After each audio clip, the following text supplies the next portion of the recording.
Hello guys, panibagong araw, panibagong vlog na naman tayo mga ka-idol. So ngayong araw to mga ka-idol, tatalakayin natin bakit tinanggal si Chief PNP Tory.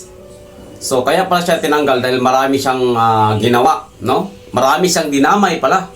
Marami siyang dinamay, so pakinggan natin mga ka-idol para malaman natin kung ano yung mga dinamay niya. Ayun.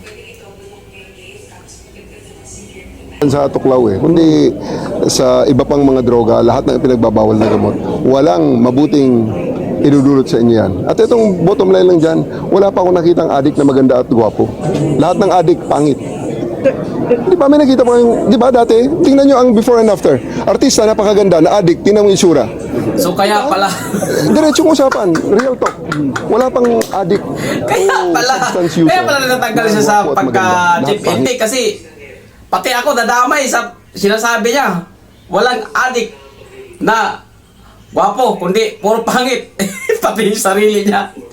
Dinamay niya mga ka-idol. So yun, kaya siya natanggal. Ang dami niyang dinamay na pangit tulad natin, mga idol. Ay, salamat sa lahat na nagsuporta sa ating vlog. Maraming salamat for entertainment only, guys. Bye guys.